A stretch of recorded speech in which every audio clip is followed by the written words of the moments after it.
The vote, Wisconsin's future, the race for governor.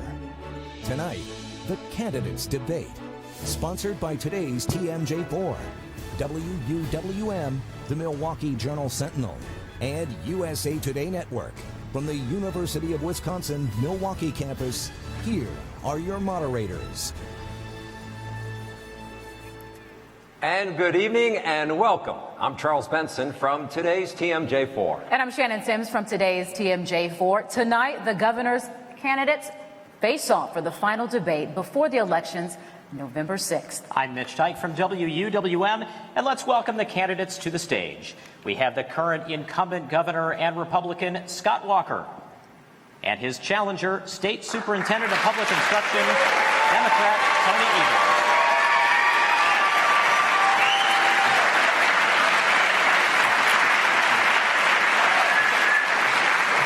We are streaming live on Twitter. Just follow the hashtag you see at the bottom of your screen, and we'll pick at least one question to ask during the debate. Candidates, the rules are very simple. You'll get 90 seconds to answer a question and 30 seconds to follow up if necessary. Now, if you run out of time or overtime, you'll hear this.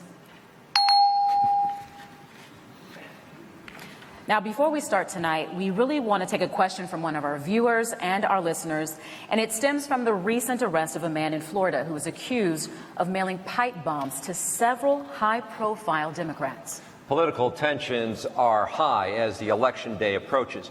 You can see the question on the monitor behind you. I will read it, and it is a question that says, quote, I would like to know how each of them will appeal to all of their constituents, especially those who don't agree with them, or more simply, what is their plan to heal the partisan divide?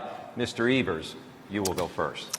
And thank you very much. Thanks to WTMJ and the other sponsoring organizations for tonight, and thanks to the people of Wisconsin for being here and listening in, and of course to the audience. And of course, welcome to Governor Walker. Good to see you. And I guess it wouldn't be a debate if you weren't here. So anyway, this is a really serious issue. I mean, clearly we had a situation over the last couple of days that was very trying for our country and a very difficult time. And hats off to the law enforcement officers and people in law enforcement that are bringing this to a conclusion. But the most important thing is that people should have the right to make sure that no matter what issues they're talking about, whether it's religious or politics, they don't have to fear for their lives or their safety. That's critically important to me. And as far as this is around tone, and my wife and I, Kathy, and our 3 kids have had a chance to live all across the state of Wisconsin. And I can tell you, every place we've gone, whether it was Baraboo or Toma or Oakfield or Oshkosh, any place, raising our kids, doing what we did at work, we absolutely believe that what unites us is far, far more important and more important than what divides us. And I'm an educator. That's the way I'm going to be operating as a governor of the state of Wisconsin, seeking common ground, making sure that we talk about what unites us. Mr. Walker. Thanks, and a great question. I think first off, to do more what we're doing tonight, to have a discussion on the issues and compare our experiences, to have that kind of dialogue as opposed to anything personal. Tony and I have worked together with report cards in the past, and I hope we'll be able to work together in the future, no matter what happens on Election Day. But I spoke out very clearly on Wednesday when we first learned about these devices. I said an attempted terrorist attack against any American is an attack against every American, and that we need to stand united against terrorism no matter where it's at. In fact, I said if you take on one of us, you take on all of us, no matter what the political background, no matter what your religious beliefs. I think that's incredibly important for members of both parties to say that. I personally know how important that was, because years ago, in the midst of the protest, I remember when Tonette and I had threats against us. I remember when our kids, Matt and Alex, were targeted on Facebook. I remember when there were mobs of people surrounding the house we lived in on Wauwatosa when our elderly parents were there. I didn't hear people speak out about that then, and the good news is we got past that. After the recall election, I wisely listened to Tonette when she said, you know, you got to bring together people based on food. And so the week after the recall election, we had what the media dubbed a beer and brat summit. We cooked brats and had beer. I even made an Italian sausage for Peter Barca, who, like my wife, is Italian. And that's how we brought people together. And it's about talking together and socializing together. And I'm confident. So I traveled the state. One of the things I'm so proud of is to see how proud people are of their communities and their homes, their families, and places of work. And yes, we are proud of our state. And together we can keep moving Wisconsin forward. So let's keep with the theme of viewer questions and talk about a topic that's top of mind for many voters across the state, which is health care. Mr. Evers, if the Affordable Care Act is repealed or eliminated by the courts, how will you protect pre-existing conditions if elected? And you are a supporter of Badger Care for All, but would you also support, as California and Vermont have tried, a state-run Medicare for All in Wisconsin? Health care is on the ballot this November 6th. It's an important issue. And it's important for some very good reasons. When Governor Walker decided to run for president, he told the people of Wisconsin he wouldn't abandon them. And as he was running, he made it clear that he was against the Affordable Care Act. And as a result of his political ambitions, he did not take the Medicaid money that the federal government provided. That's $1.1 billion that was left on the table. That's an extraordinary amount of money. And it would have, there's a reason why Minnesota has cheaper health insurance than it is in Wisconsin, is because we didn't take that Medicaid money. I would take that Medicaid money. In addition, I would be absolutely sure that we continue to have pre-existing conditions protected. We have over 2 million people in the state of Wisconsin, including myself, who am a cancer survivor. We need to make sure that we have the strongest pre-existing conditions protection possible. I can guarantee that to the people of Wisconsin. Now, I've tried to get Governor Walker to think about this, because presently he is in federal court to do away with the Affordable Care Act and also to do away with the pre-existing conditions protections. We need to know, the people need to know, why you don't drop that lawsuit. So just to follow up 30 seconds on that, would you be in favor for Medicare for All in the state-run program? And then also, I didn't hear anything, you could be faced with this same dilemma that the law is repealed or it's eliminated. How would you guarantee it? Well, first of all, obviously we'd have to have a legislature agree with that, and I think people get it. I think it's important. I think this is an issue that isn't a Democrat or Republican issue. It's a Wisconsin value issue. I think we can convince Republicans to make that happen. Now, do I believe that we should have some public options down the road? Very possibly, but my focus, I'm not running for president. I'm going to be around a while. We're going to take on this issue of making sure we get that Medicaid money and have good health care in the state of Wisconsin. Mr. Walker, you have said, quote, "As long as I am governor, I will always cover pre-existing conditions." As governor, how will you protect pre-existing conditions if the ACA law goes away? And how will you prevent insurance companies from charging more to cover those pre-existing conditions? Well, let's be clear. Excuse me. Let's be clear. We can cover people with pre-existing conditions in this state. We can protect them without protecting the failure that is Obamacare. I called for that early this year in the State of the State address. We work with legislative leaders just like we did on other issues. And going forward, should the courts or the Congress change, we've got a plan to do that going forward. And I want to tell you, it's not just good policy, it's the right thing to do. My wife, Tonette, who's here, is a type 1 diabetic. My mother, who's here as well, is a cancer survivor, surviving breast cancer. And my brother, who's here, has a heart condition. Like so many families across the state, covering people with pre-existing conditions is personal to me. And as long as I've governor, as you said, I will always cover people with pre-existing conditions. The way we do it is similar to what we did with the Wisconsin Healthcare Stability Plan. When premiums under Obamacare went up 44% this year, we brought together a bipartisan coalition, got Democrat and Republican lawmakers to pass a plan that starting in January, we just got word a week ago, will reduce premiums by over 4% from where they're at this year and by 10% for where they would have been. That's a savings of almost $1,000. That's how we did it. We brought Democrats and Republicans together to solve this issue. Obamacare premiums going up, Washington failing to act. And per what Tony talked about, his plan to do what Minnesota did, when they first did it, premiums actually went up. In fact, 2 years ago, the Democrat governor of Minnesota, Mark Dayton, said the Affordable Care Act is no longer affordable. and that was because premiums in that state were going up 50 to 67%. Our plan actually lowers premiums, increases choices, particularly in rural areas, and helps improve health care. I appreciate you spelling out that premium plan. However, one of the big pillars of the Affordable Care Act is to protect those who are not protected by either an employer or the government. Both of the examples that you gave in regards to First Lady Tonette, your mother and your brother, either government or employer. We're talking about those who fit outside of that gap. How will you guarantee that if Obamacare is repealed, that you have a plan that they will be protected? Right, and my point on that, it's the same way we did with the health care stability plan. We brought Democrats and Republicans together. That's going to be a constant theme tonight.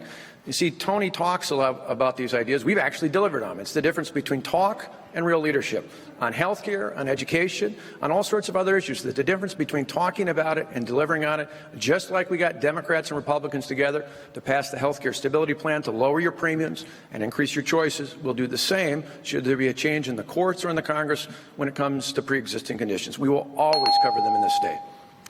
All right, we're going to move along to education now, and this question will be for both candidates. 6 years ago, the state convened a bipartisan task force called Read to Lead to improve literacy scores in Wisconsin. The opening sentence of this report stated, quote, "There is no skill more important to future success than reading."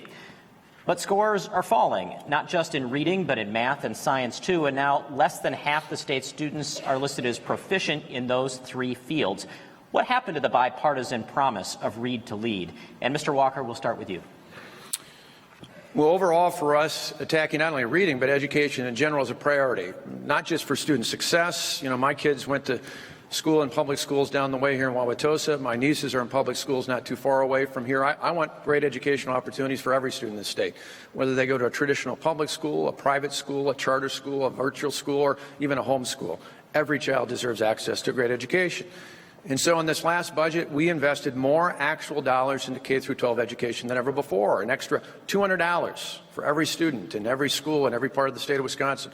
We put additional money into rural school districts to help those unique challenges. We added more here in Milwaukee to help with summer school. And we've done a whole series of things to not just focus on reading, but the whole spectrum of issues out there. In fact, at the time, it was such a good budget, Tony actually called it a pro-kid budget. We adopted largely what he asked for. It was his budget request. And so I thought at the time he'd be pretty happy with it. He was. He called it a pro-kid budget.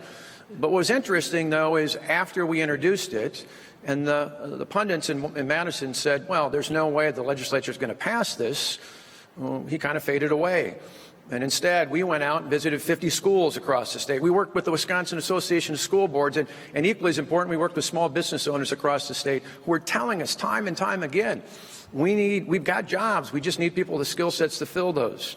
And so we worked together and I signed at the end of last summer the budget that had the largest actual dollar increase in education funding in the history of this state. More actual dollars, $11.5 billion than ever before. Well, so just to follow up briefly, with all of those priorities that you describe, what was it that, what do you ascribe the fall in test scores over the past 6-8 years to? What's getting in the way? Well, I think it's a series of things, and again, it's why putting more resources in the classroom and really starting out early. One of the things not only with reading, but with more than anything, in addition to a great teacher and great support from the parents and other things, all of our students need to have hope. They need to have hope that what they're going to do is actually going to lead to something. They can see their future out there. And so I think giving earlier experiences, youth apprenticeships have nearly tripled since I've been governor. I want to move them into 7th and 8th grade. I want to get our students interested early on so they can see the courses they're taking apply to what their future is going to be. All right, Mr. Evers, it's now your turn to answer the initial question. What happened to the bipartisan promise of Read to Lead? Well, it was that Read to Lead actually followed Scott Walker's taking $800 million out of our public schools when he first became governor. And also talking about teachers, about dividing and conquering, and frankly, making the teachers the enemy of the people of Wisconsin, especially as it related to the governor. In addition, right now, school boards have less money, less state money than they have ever had. since Scott Walker's been in office. So we can maybe talk about a one-year fix, but that one-year fix didn't get us back up to what it was when Scott Walker took office. There's a reason why there's dysfunction around this issue of education. It is so part of our core of Wisconsinites. We want to make sure we have a good education system. I put pieces in my budget that have never been approved by Governor Walker. I now have a budget that I know will change the way we look at success in the state of Wisconsin. It's going to go to 2/3 funding. We're going to be funding mental health. We're going to make sure that every kid has a good teacher and a good principal. Those things are critically important. But I will say, now, Governor Walker talked about early childhood education. It is important. But in the poorest zip code in the state of Wisconsin, we have no high-quality early childhood programs. That's going to be in my first budget next January, and I can't wait to implement it. Mr. Walker, the high school graduation gap continues in Wisconsin. The most recent number shows 67% of black students graduating in 4 years versus 92% of their white peers. As governor, what action plan do you have to close the high school graduation gap, especially in metro cities like Madison and Milwaukee? Well, again, that really follows my answer to the last question. It goes back to providing that kind of hope by giving early experiences within school so that our students start thinking about, right after we've now funded academic and career plans statewide through state government in 6th grade, I want to get those youth experiences, or those work experiences, I should say, for our youth, with youth apprenticeships, with co-ops, with early opportunities to identify where their careers are and give them hope for the future out there. I think one of the biggest challenges to making sure that every student graduates in the state and that every student graduates with a game plan for their career is getting them interested early on. You know, youth apprenticeships, as I said, statewide have nearly tripled since I've been governor. They're up to about 4,300. Unfortunately, here in the city of Milwaukee, I think they've gone from about 21 to 80. I've challenged the Milwaukee public school system to say, we'll pay for as many as you get. I'd love to do every child, every student at Bradley Tech, for example, where I visited a number of times to talk about youth apprenticeships. I'd love to have every one of them be involved in our youth apprenticeship program. I've seen the success elsewhere across the state of Wisconsin. The other part of it, though, is you got to make sure schools have the resources, not just in total dollars, but the resources to put in the classroom. Our reforms have saved schools in the state more than $3 billion. Tony wants to undo those reforms. That would take money out of the classroom, away from students, and he'll allow your property taxes to go up to pay for it. I think that's a giant step backwards. Okay, Mr. Evers, the state has expanded access to private education through public dollars with the voucher program. However, voucher schools have much more autonomy than their public school counterparts, and advocates for public education say this is unfair. What new standards or requirements would you propose the Assembly pass to create an even playing field? Great question. As the people of Wisconsin know, that we've been experimenting with the voucher program here with our private schools for a very long time, more than a couple decades. And for the most part, I would say the experiment has not shown any dramatic improvement in achievement for kids in either area. We need to focus on the kids that are the most important thing here, not about who's in charge of schools and who isn't in charge of schools.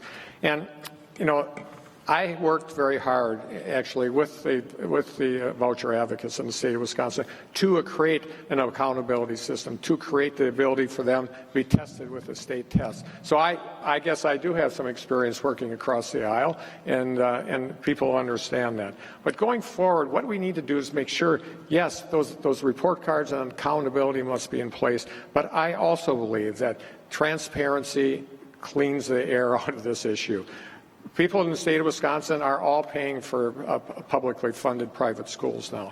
I believe every taxpayer on a property bill should be able to see the issues about, okay, the school district is taking this much out of your tax bill, the municipality, and how much goes for voucher schools. I think that's exceedingly important if we're going to take a look at making sure that all kids learn well. We have to have transparency. Thank you. We're going to move on to a new topic now. Let's talk higher education. Mr. Walker, you've touted the state's university tuition freeze as a benefit to young people seeking higher education. But as we talk on the second largest campus of the University of Wisconsin, how do you balance keeping higher education affordable with the need to attract and retain world-class faculty in schools like this one and live up to the Wisconsin idea? Well, first off, I'm proud that we have one of the best university systems in the country. In fact, the budget right now for the University of Wisconsin system is the largest they've ever had overall. And you look at great institutions, whether it's here at University of Wisconsin-Milwaukee, not just on this campus, but I visited the School of Freshwater Sciences many times before. In fact, my son lives just down the block from the School of Public Health. Years ago, when I was the county executive, was involved with the UWM Innovation Plaza out in the county grounds. There are many exciting and dynamic things happening, not only for our students and faculty, but for the integration with helping to build the workforce and add value to this entire community and to the entire state. Going forward, though, I want to make sure that we can make college affordable for every student. Remember, in the decade before our freeze, tuition went up 118%. For 6 straight years, we've frozen tuition. We think it's critically important to make it affordable for students and the hardworking families that support them, and I want to do it for the next 4 years. I've increased need-based financial assistance so that both our colleges and universities of all sorts, public and private, can have access to a great education and keep our graduates here. I want to make sure that we do that. And so I proposed providing up to $5,000 in tax credits for any graduate of a 2-year or more public or private institution that's willing to stay and work here in the state of Wisconsin. We can do all that and more as we continue to provide resources for our UW system, not just to keep it affordable for our students, but as you said, Mitch, to keep our top talent here and to build off of that going forward. Mr. Evers, we'll move on to you with this similar question. How do you balance the need to support the Wisconsin idea with the need to make it accessible to the state's lower and middle class students, but also provide the things the universities need to stay competitive? You bring up the Wisconsin idea. I think that's a good example of working behind the scenes to change things in the state of Wisconsin. As you know, when the last budget was put together, Governor Walker and his folks that were preparing the budget actually tried to mess with the Wisconsin idea and took out things like seeking the truth. I think that's an embarrassment for the state of Wisconsin. People talked about it all across the country. This is a great question. We have to make it affordable for everybody. We should be able to refinance loans just like we make sure that young people can refinance loans just like they do a car or home mortgage. We have to be able to do that, and there's lots of bills out there that I would support to make that happen. But most importantly, the reason that we're in this predicament is that early on, throughout his career as governor, Scott Walker has taken $250 million out of the University of Wisconsin system. The correctional institutions of the state get more than the University of Wisconsin. We need to reinvest in the University of Wisconsin system. If we freeze tuition, I think tuition is too high. I would like to see it lower. But at the bottom line is, if we don't have state resources, that gap gets larger and larger, and fewer courses are offered. It's going to take kids longer to get through college, and it's going to make their debt higher. The state needs to make a commitment to the most important economic development instrument we have in the state. Just a quick follow-up there, 30 seconds for you. I heard you say you're also in favor either of tuition freeze or lowering. I think tuition's too high.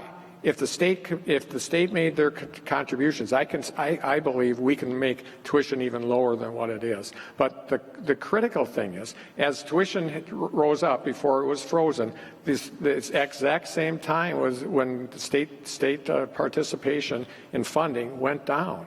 That has to come back up in order to make that happen. All right, gentlemen, the candidates will now have a chance to answer a question from Twitter. We have been streaming with the hashtag you see there on your screen. And again, you both will be allowed to answer this question. 90 seconds to respond. I'll read it. Catastrophic floods this year devastated crops statewide. Governor Walker declared a state of an emergency. Extreme weather like this is hallmark of climate change. How will candidates mitigate effects of climate change? And we will begin with you, Mr. Evers. Thank you so much. My background is science. I received a degree from biology and chemistry from the University of Wisconsin-Madison. I believe in science. We're going to bring back science to the state of Wisconsin. We have to start making decisions based on science. The vast majority of people in the state of Wisconsin, or the scientists, understand that climate change, not only do we believe in it, it's here, and we're seeing it almost daily across this country playing out. I would bring back scientists to the Department of Natural Resources. I would make the Department of Natural Resources Secretary an independent appointment approved by the legislature, and also have an independent board. We need to let science flourish in this state. We need to make sure that we take a look at our natural resources. Obviously, our water is a big one, but in addition, as we move forward, renewable energy is part and parcel of any fight against climate change. I will prioritize that. We will make sure that we prioritize economic development around creating good-paying jobs that lead to a better state and a better life for our kids. This is right on our doorstep. If we don't act now and act in a way that we believe in science and make sure that people understand how important it is and use that to make decisions, we'll be in a much better place. Thank you, Mr. Evers. Mr. Walker, again, how will you mitigate the effects of climate change as governor? Well, I'm an Eagle Scout, so I learned a long time ago that your campsite should be cleaner when you leave than when you left it. So I want great natural resources, water, land, air, you name it. That's important for our state. It's important for our children and our children's children for someday. And when you look at the effects of the changing effects of weather patterns here and around the world, it's a combination of things. And the actions of human beings are one piece of a larger puzzle. I've said for years one of the best ways to be green is to make green or save green, meaning if you can make things economically sustainable, you can make them environmentally sustainable as well. The two don't have to be competing with each other. And so we've done a number of things to provide incentives to be more energy efficient. In fact, one of the neat things we're working on above and beyond what you might normally think of is actually going out in our training programs that we're providing for people at the end of their prison sentences, and to train not just in CNC machining and other things in the trades, but now to work with companies like Johnson Controls from right here in the Milwaukee area. To train offenders on how to install energy efficient equipment. It's a win-win-win. It helps us all the way around, and there are things we can do like that help us save energy, save money, and help us get people back up on their feet again. The one thing I won't do, though, is turn over a major portion of the state's government to people who are unelected and unaccountable to the taxpayers of the state of Wisconsin. That's what Tony just talked about. Turning over a part of state government that years ago was a mess when they waited to see if you got into trouble before they actually worked with you. We want an agency that works with people up front to mitigate these things in the first place. We're going to turn now to justice reform. And Mr. Walker, First Lady Tonette Walker is an advocate of trauma-informed care and the positive impacts it can have on punishment and rehabilitation of youth. What have you done to gather juvenile justice advocates and lawmakers to ensure that the problems that have plagued Lincoln Hills over the past 8 years are not repeated in your plan for local facilities? Well, thanks. And any time a young person commits a violent act, there are no easy answers. You know, for decades, the state of Wisconsin housed serious juvenile offenders in large-scale facilities, often miles and miles and miles, many long distances from where they came from where their families and services were at. That made it difficult to provide specialized care and services. And so that model just really didn't work. And we worked together with not only Republicans and Democrats in the legislature, but we looked at best practices from around the country and put in place a change to change the model.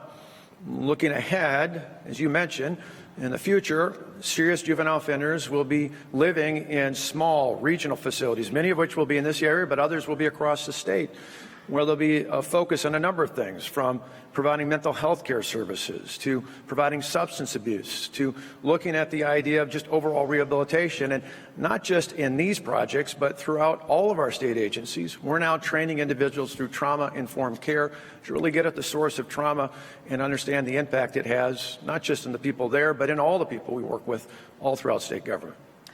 So to follow up in 30 seconds, can you talk about how oversight might change in the plans that you have for these local absolutely. Facilities? Part of it, and one of the things we worked with both Republican and Democrat lawmakers, I remember sitting in Robin Voss's office in the state capitol as we put the pieces together with both Democrats and Republicans from the legislature. Part of it was making sure that our counties were involved. The Wisconsin Counties Association played a key role in this, having once been a county official right here in Milwaukee County.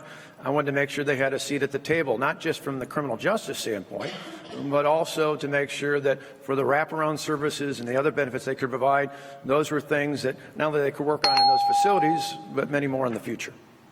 Mr. Evers, critics say your proposal to cut the prison population in half would be a dangerous plan. That would mean releasing thousands of violent criminals into the community. Can you explain how your plan would ensure public safety? Absolutely. And first of all, I just have to clarify something that was said in a previous question, or make people remember. Scott Walker is the governor who scrubbed climate change off of the website of the Department of Natural Resources. That said, corrections is an important issue in the state of Wisconsin. There is a reason why the guards and the children and young people that were at Lincoln Hills were at war with each other for 7 years. They had a governor that never visited. In fact, we have a governor presently who said, not only did I not visit prisons in the past and correctional institutions in the past, but by golly, I'm not going to do it in the future. Violent criminals will always stay behind bars. Red states across this country have figured this out. This is a Democratic and Republican issue. It's one that's going to be taken care of going forward because of that. Texas has cut back the number of prisons. They invest in rehabilitation. Same thing in South Carolina. We have to make sure that those nonviolent offenders, especially our young people who get in trouble with the law, we rehabilitate them. We may do it without incarceration. We're going to give them the treatment they need, make sure that they have vocational training, and get them back into the society before they are incarcerated and never kind of lives are being wasted. I know rehabilitation can work. It works in red states across the country. So let me just follow up on that, Mr. Evers. Are you then talking about going forward to reduce the population? What about the current population? Well, certainly, if we go forward with this plan, and I know we can get bipartisan support on it, is the current population. But I will have a pardon board, and we will take a look at those that were convicted of nonviolent, very minor crimes that are now wasting their lives in prison. Take a look at those people. We will set up a commission, just like Scott Walker has not done, and take a look at case by case by case. But we have to start someplace, and we have to start with the people going into the system. Okay, moving on to economy. Again, Mr. Evers, this question goes to you. A recent United Way study found that nearly 4 out of 10 Wisconsin families cannot afford basic needs such as housing, food, health care. And it's not just a wage issue. It's the barriers that include child care costs and transportation. What policy changes would you support to break down those barriers? Absolutely, and poverty is multifaceted. We have to be able to, any governor has to be able to connect the dots. Some of it is about corrections policy and justice policy. Some of it is around health care, making sure that we have affordable, adequate, and accessible health care. Some of it is around, frankly, issues of transportation, getting from point A to point B. All these things have to be part of the situation. But as it relates to economic development, we have to make sure that we have a sound 72-county economic development policy. We need to make sure that not all economics is just a Hail Mary pass for one part of the state, pitting one part of the state against the other. We need to make sure that young entrepreneurs, whether they're in Clark County or Iron County or right here in Milwaukee, have the opportunity to thrive. That's where we still rank very, very low as a state. We need to make sure that those young people that want to start a business, that are going to be our bosses of the future and the people that are making good money in the state, hiring people, they have to be at the table. We have to make sure that that happens. In turn, it is clear that when we talk about economic development, it can't be just tax breaks to foreign corporations. It can't be just tax breaks to wealthy individuals. We have to reach out and make sure the young people of the state of Wisconsin have a chance to thrive. I'd like to follow that up with Would you also, though, support any wage increase? Because we are talking about families who simply don't have enough for the basic needs and may be doing some of the jobs that many of us consider to be part-time jobs. They have now made them their full-time careers. Yeah, absolutely. I'm a supporter of a $15 an hour wage increase. Of course, we need to take a look at how that's done over a period of time. We have to make sure it's careful. But I think by the end of my first term, we will be there. Mr. Walker, there is a phenomenon that urban planners and business leaders refer to as the last mile problem, the gap that exists in cities, suburbs, and rural areas when it comes to using public transit to connect workers with where jobs exist. In a time when a seemingly unprecedented number of jobs are slated to come to rural Racine County, how will you use that development to lead the effort to solve the last mile problem? Yeah, it's something we don't just talk about, we've actually led on. Early this year at Quad Graphics, for example, we laid out our Commute to Career program. In fact, State Representative Jason Fields, a Democrat, joined us because he knew what an important issue this was for people in his district here in the city of Milwaukee. And it's important all over the state. Quad Graphics, they have 400 to 500 jobs, and we're giving grants to companies like that, big and small alike, to make connections in terms of transportation, to get at exactly what you're talking about, to get groups of people who are looking for better jobs or jobs for the first place to where those jobs are. We just did a series of those grants today, not only here in Milwaukee and places like Racine and Madison and Green Bay and Wausau, Oshkosh, others, but we've also done them in Menominee and Sparta, over in Darlington and New Glarus, because there are examples like this all over the state. We do have a 72-county strategy. In fact, it's why just about every county is either at or nearly at the lowest unemployment rates they've ever had. Statewide, we have more people working this year than ever before in the history of the state. 8 months in a row of record or below unemployment. And today, over 100,000 job openings, over 100,000 job openings on our state website, jobcenterwisconsin.com. That's more career opportunities in our state right now than we have unemployed people to fill them. So we do have a game plan with our connecting careers to people looking for the commute that they need to get there. And we're going to do that not just with Foxconn, but with all sorts of other things along the way. I want to follow that up briefly. Just in the last day, there have been stories emerging that there are, I believe it's 2 suburban JobLink bus lines in the Milwaukee area that are in jeopardy. How can the state work better with municipalities to ensure lines like that continue to exist at the same time as all these other efforts are going on? Well, our Commute to Career program is very specific, because one of the challenges I remember even years ago when I was here in Milwaukee County in terms of transit lines is that they don't have the same flexibility of smaller vehicles out there. And so part of it is looking specifically to where there are groups of people looking for employment and making the connection to where those employment opportunities are at. And by the way, when it comes to Foxconn, they don't earn any of those tax credits over the next decade and a half unless they actually have actual job creation and investment. No jobs and no investment, no credits. The good news is they're far exceeding that. Let's move on to a new topic, immigration. Mr. Walker, qualified undocumented students were once eligible for in-state tuition until you and Republicans revoked the law in 2011. Why shouldn't DACA students who graduate from Wisconsin high schools be allowed to pay the same tuition at state colleges? Well, I certainly feel for the students and families involved with this. I've talked to many families in the past, but you know, Wisconsin and America are a nation of immigrants and a nation of laws. When I think about immigrants in this state, as I mentioned before, we have more people employed in this state than ever before. Every week and sometimes every day I have employers tell me I need more people with the skill set to fill those jobs. So we want a legal immigration system in this country. This will help us here in Wisconsin as we need to bring more talent to the state of Wisconsin. But we're also a nation of laws. And I take an oath in office to uphold the Constitution of the United States and of the state of Wisconsin. And it is clear, under federal law, we cannot offer in-state tuition based on residency for people who are not here legally. That's a federal law. You want to change it? You need to change the federal law. You see, in this state and in this country, we have laws to make sure that people are treated equally in our society, both at the state and the federal level. The minute we start saying we're not going to enforce the laws or not enforce this law versus that law, we start undoing equal protection under the law. As long as I'm governor, I'm going to uphold those laws and push to make changes. And we need to have a comprehensive system going forward out here. You know, Barack Obama was in town today. Years ago, when he was first elected, the Democrats controlled the House and the Senate, and they didn't tackle this issue. Republicans haven't either. Republicans and Democrats need to get together with a bipartisan solution to have a legal immigration system in America that works so states and local jurisdictions aren't pushed up to this issue. What I'll do is focus on the things I can control, and that's building a better opportunity for prosperity and freedom in this state.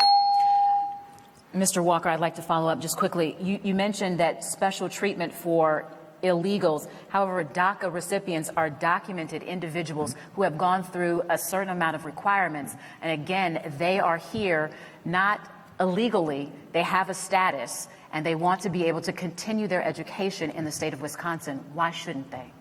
Because the law is clear in the federal level. You cannot provide in-state tuition based on residency for someone who doesn't have a legal status. That's what the law is.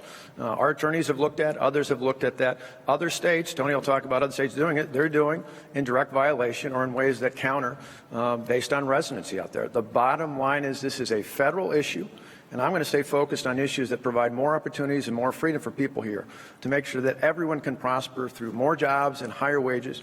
That's what we've done. 8 years ago it was a mess. Today we're much better off. Thank you, Mr. Walker. I will move on to Mr. Evers. State Republicans have tried to end sanctuary cities in Wisconsin. A couple of states, such as California and New York, have tried to become sanctuary states. Do you support sanctuary cities? Would you support making Wisconsin a sanctuary state? I believe sanctuary cities, I believe municipalities are the ones to make those decisions. And if they do, I will support their decision, whether they decide to or not. But I want to talk about immigration in general. First of all, Governor Walker talked about not providing in-state tuition for DACA kids, DACA students. I believe, I could be wrong, I believe that at one point in time, Governor Walker actually participated in a budget that did do that and voted for that budget.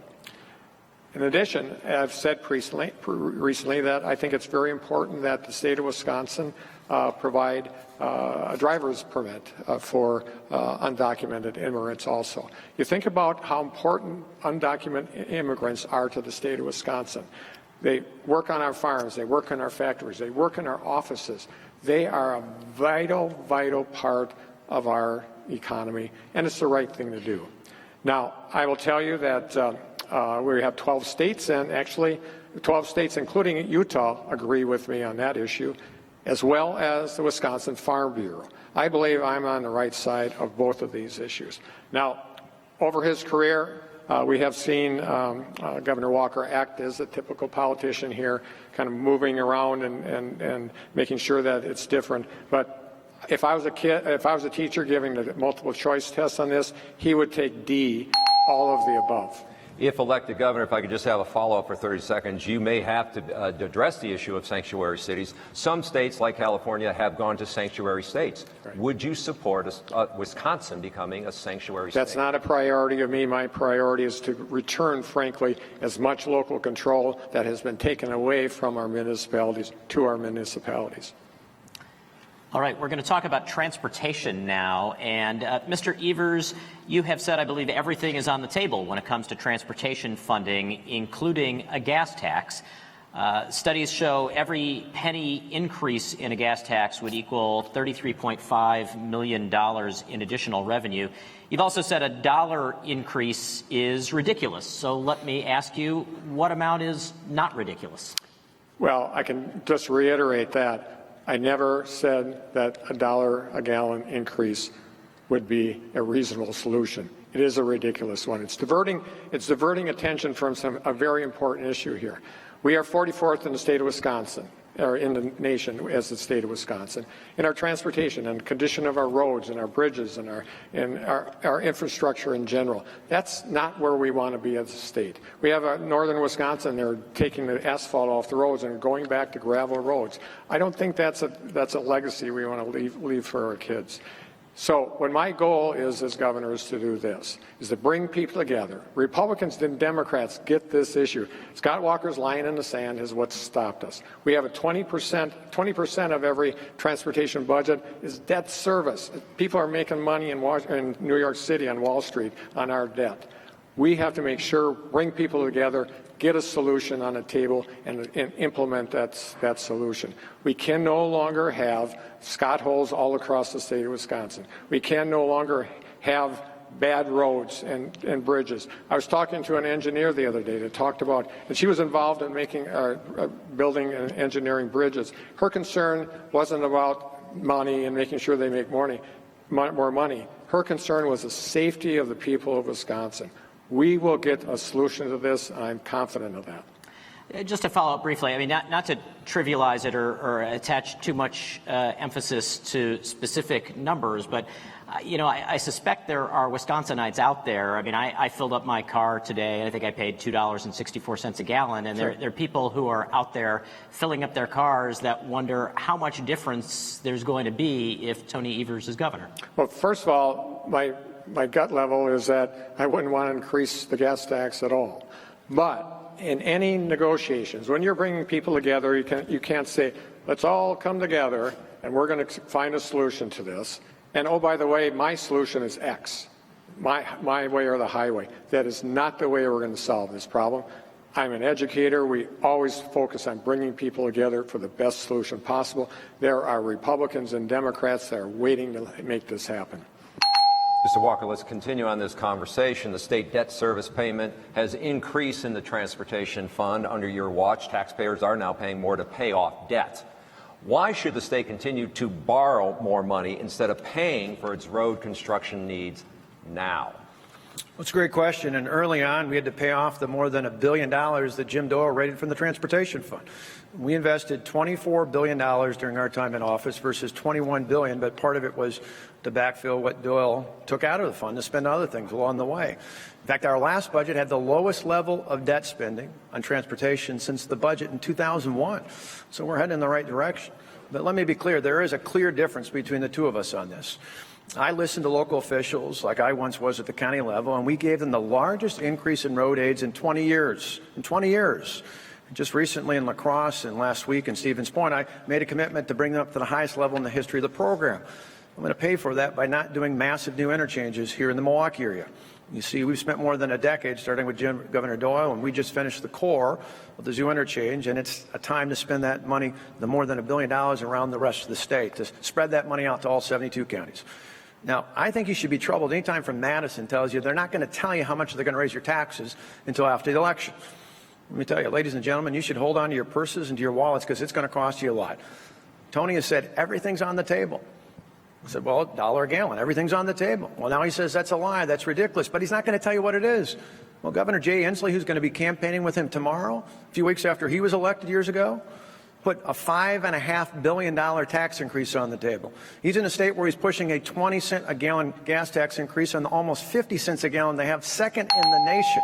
And it's only going to get higher. Let me just follow up on that 30 seconds. Isn't it the same if taxpayers have to pay more for debt, the same as raising the gas tax 3, 4, 5 cents? It equals about the same amount. Well, Charles, that is precisely why we've lowered it. We had the lowest level of borrowing in terms of transportation debt in this last budget in nearly a decade and a half, well, almost 2 decades. You go back to 2001 was the last budget that had borrowing as low as it is right now in this budget.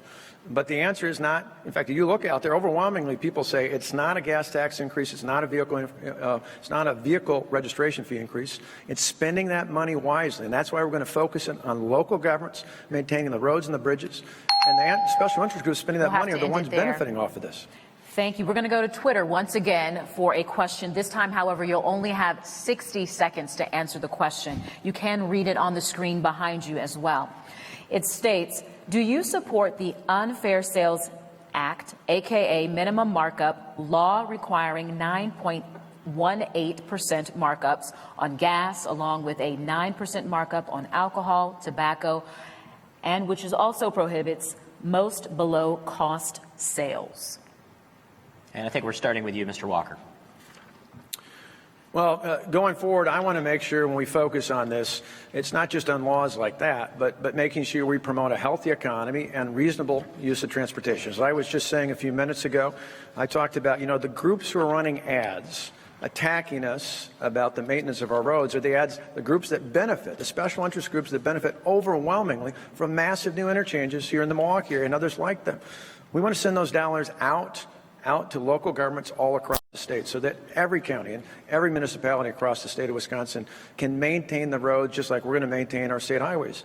And the way we pay for it without a massive new tax increase is by focusing on not doing those big interchanges and putting the dollars at the local level. Now, we can tackle issues like this and others in the future, but we've got to have a transportation policy that's on the table right now, not one where people say, hey, we'll wait till the next, and we'll wait till after the election, we'll wait till Inauguration Day. That's what Tony's telling you. Just believe him, and suddenly he'll tell you that taxes are going to be just fine. If I'm a taxpayer, I'm worried about Tony Evers being the governor. Mr. Evers. Well, let's talk about tax increases just for a second. Because of Governor Walker's bad public policy around transportation, 44th in the nation, 44 out of 50, that's a bad deal for everybody. He talks about the fact that the people that are gaining on this transportation issue are the people that, the hard people that are doing the work, the engineering and so on. The people that gain from having better roads and bridges and making sure it's safe are the people of Wisconsin. That's who's getting the benefit here. Now, I just have to tell you the issue of the markup taxes. I think that's something we can take a look at going forward. But think about this: Scott Walker's transportation policy has led to another tax. They're called wheel taxes. They're called user taxes. There are 20 municipalities across the state of Wisconsin that are dinging their people for taxes so that they can fix their roads that need fixing. That's a tax. Governor Walker owns that. We're going to move on now to the topic of accountability. And Mr. Evers, the education department you run has been accused by Republicans of multiple instances of plagiarism on school budget plans. In the education world, there are strong penalties when it comes to holding students accountable for plagiarism. How are you holding your department accountable? Well, I have to put this in a context. It's about citations. We have a large budget that we propose every 2 years, multiple pages, hundreds of pages. And in this case, we did make a mistake. There were a handful of citations that were left out of a back page of a budget document.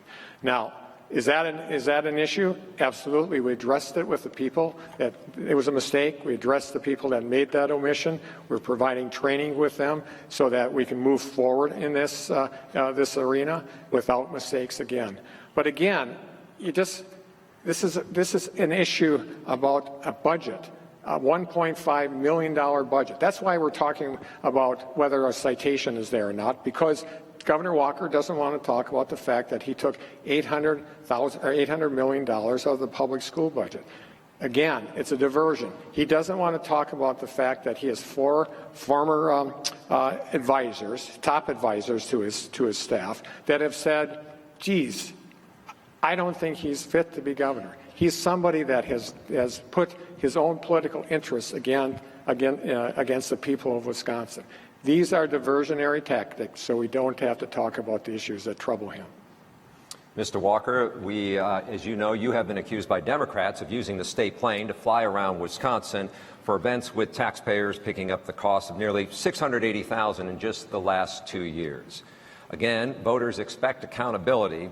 Are you holding your team accountable when it comes to spending taxpayers' money on all these trips? Well, I'm proud to travel the state. I think people in Ashland and Superior, in Marinette, and places all across the state want to see their governor. They don't want a bureaucrat stuck in an office in Madison. They want to hear from him, they want to see, and they want to talk to.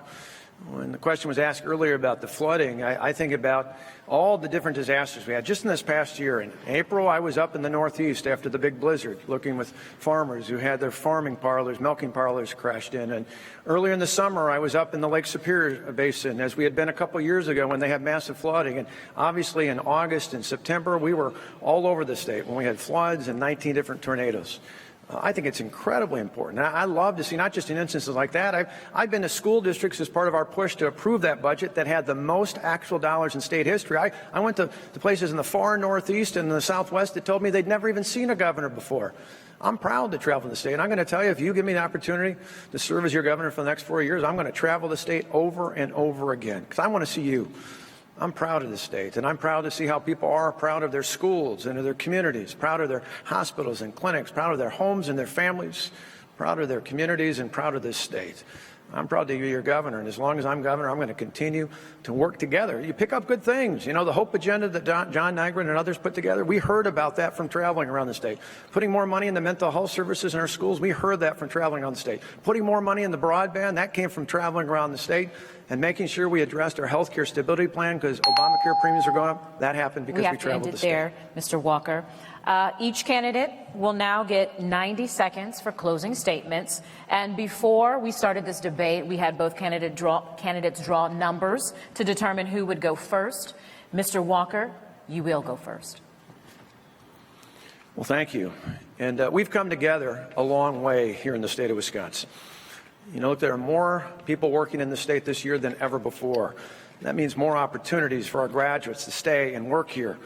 Because of our strong economy, we've been able to reduce the tax burden on our senior citizens and working families, and at the same time put more money into education, worker training, infrastructure, and health care. And we'll always cover people with pre-existing conditions. Looking ahead, with your help, we're going to do more to help expand opportunities for Wisconsin workers. We'll do more to help our seniors afford to stay in their homes, and we'll do more for college students here and other campuses across the state to help control college costs and college debt going forward. We can do all that and more looking ahead, but to do that, we need your help. We need your prayers. You know, we started out focusing on jobs in our first term. Now we're educating and building the workforce we need, and going forward, we need to grow that workforce to finish the job over the next 4 years. I'm asking for your help and your prayers, and tonight I'm asking for your vote. I ask for your vote on November 6th so that together we can keep Wisconsin working for generations to come. Thank you. Mr. Evers. Well, I'd like to thank the panel for their great questions, and of course being here with Governor Walker, and of course the people across the state of Wisconsin. It was a great opportunity for both of us to share our vision for the future. I certainly appreciate that opportunity. Now, there is clearly a difference of opinion around our difference of vision that Scott Walker and I have around the state of Wisconsin. Scott Walker has been, you know, a typical politician where he puts himself in front of the people of the state. By the way, I'm not running for president. We will, and because of that, because of his inability to kind of view things from the people of the state first, we have bad roads, we have a struggling school system that's been politicized, and frankly, we have a healthcare system that's under attack.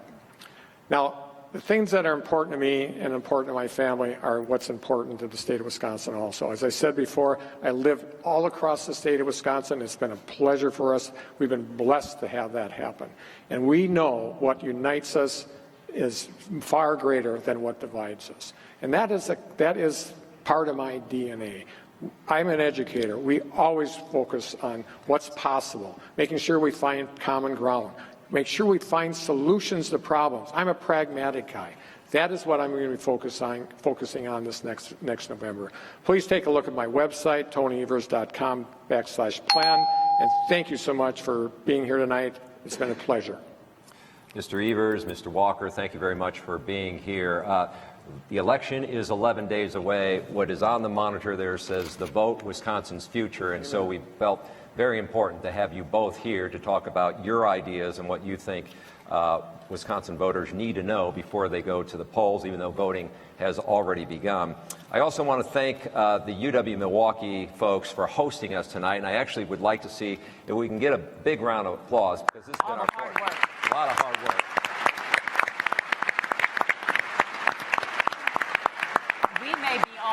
Stage and on TV, but as you mentioned, there are a number of people behind the scenes who have made this happen. Sure. Not only the collaborations with all of our radio partners and our TV partners, but most importantly, many of the people here at UW-Milwaukee who made this happen for us. So again, can we give them a round of applause?